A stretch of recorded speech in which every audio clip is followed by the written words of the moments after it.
I've enjoyed a lot of the recent debate online about men going their own way. It's been pretty robust and healthy with a couple of inconsequential exceptions, and a lot of insight has been shed on the idea of what happens both individually and culturally when a man chooses to opt out of the prevailing social structure, when he in fact eschews a life dedicated to women or even corporate pursuits in the big machine we now call modern society.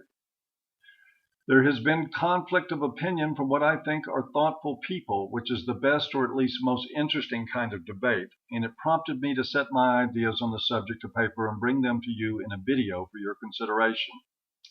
First, there are a couple of matters of self-disclosure that I think are important to put on the table up front.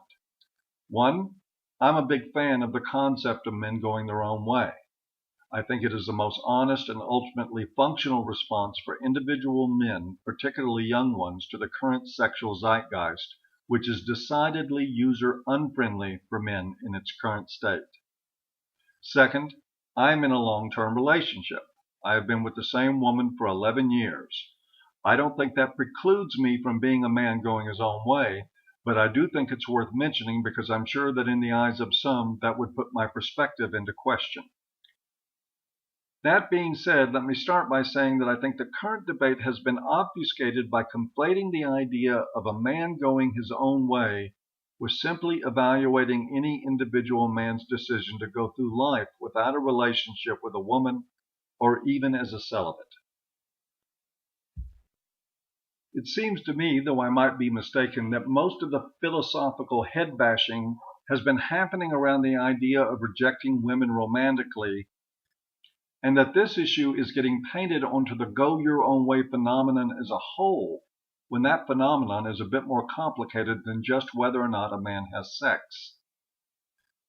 But still, that leaves the question, should a man reject the idea of female companionship, romance, marriage, sex, or anything else that would make him vulnerable to the very real risks that come with relationships in this day and age?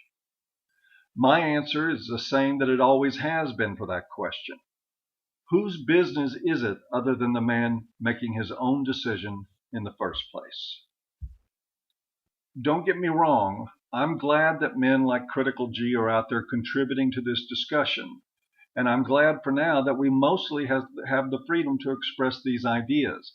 But as I listened to his take on the matter, what I actually heard was a more subtle and watered-down version of the same sentiments expressed by people like Bill Bennett and Kay Heimowitz, who have specialized in feeding shame sandwiches to men who don't want to, quote, man up, unquote, by finding a woman to take care of and making babies with her that he also has to take care of even after she kicks him to the curb.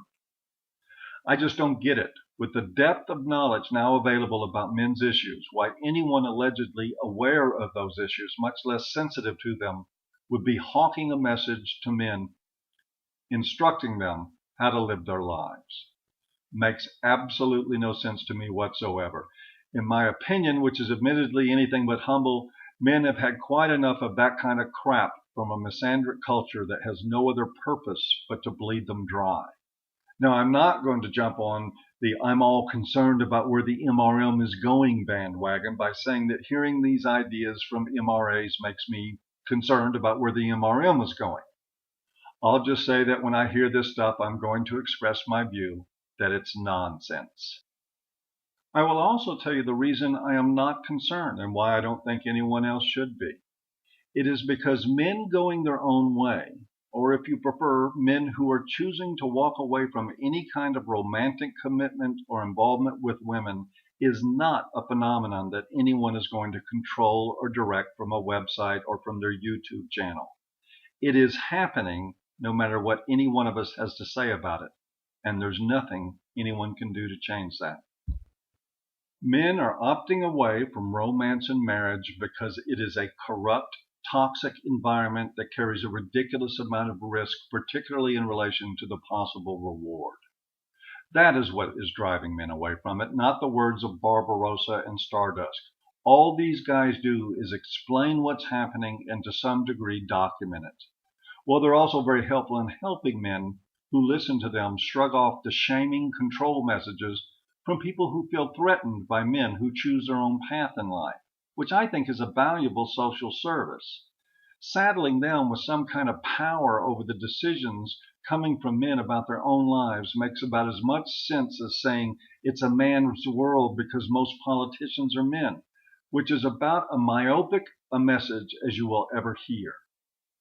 That being said, I feel the same way about men who choose to be with women, get married, have children, raise families, etc. I don't recommend that stuff, but it's essentially no one's business but theirs. AVFM supports men and fathers, married and single, because we are not in the business of telling men what they should be. And again, I would respectfully submit to anyone that the only people that I completely distrust on sight are those that constantly put adjectives in front of the word man. Words like good and strong and especially real. It's all bullshit designed to control and shame. And for the most part, when you hear people talking about what they think men should do, especially in regards to women, it's all part of the same shaming pathology. The only thing I think men should do is peel back the scales from their eyes and make conscious decisions about what they want in life while being fully aware of the risks of those decisions. Oh, and I think they should be prepared to tell me or anyone else who attempts to manipulate them into a different path than what they chose to go find someone else to fix. Now, do I have any criticism of the philosophy I've heard articulated from some of those who put out their ideas on men going their own way? Well, yeah, I do. For instance, one of the things I see that appears contradictory or at least poorly thought out is a sentiment that while men can eat a red pill and somehow shed 3 million years of socialization and sociobiological programming to go on to be free of their genetics and social conditioning, when they talk of women, it is all doom and determinism. Hypergamy rules in every woman or nearly every woman, and the chances of you not being bit by it are slim to none. I find that very difficult to believe that in the male sex of the species that determinism is not a real factor, but for females it is. It sounds like groupthink and bias to me. Now, I didn't set out to dissect this aspect of the discussion here as it would require too much of a diversion, but I did want to establish one point of contention in the things I see expressed online from men who identify as going their own way. In the long run, though, that is not what is important here. The biggest problem here, in my opinion, why I think this inconsistency has not been adequately challenged is because we don't have any real options for men.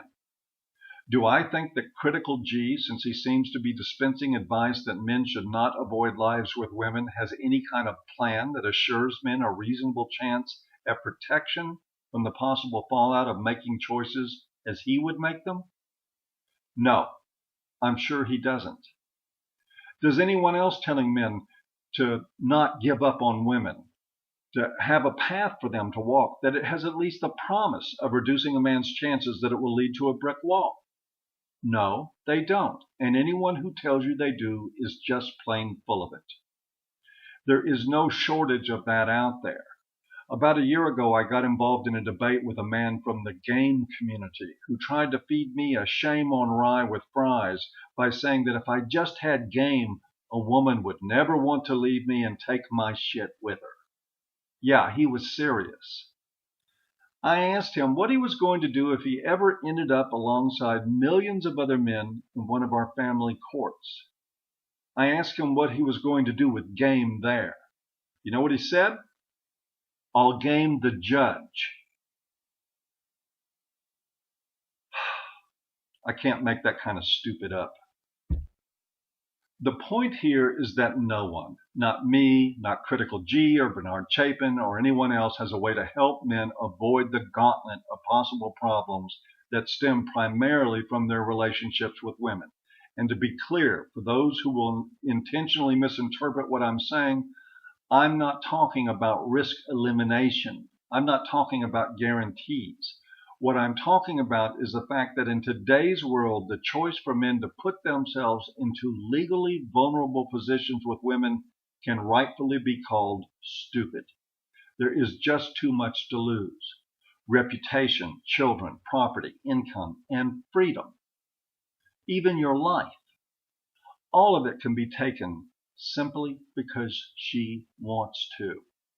If you can deny that or forget to fully consider it when rendering your advice to men, then I see no reason to trust you to add 2 and 2. Telling men that there's something wrong with them for saying no thank you to that scenario strikes me as egregiously ignorant of men's issues and their needs in this culture. It also strikes me as futile. If you're telling men to not go their own way, but rather to go your way, you're simply wasting your time.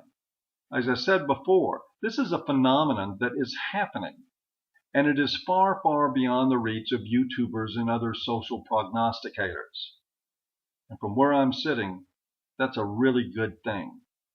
The last thing that men need in modern culture is more men that will walk them into that brick wall.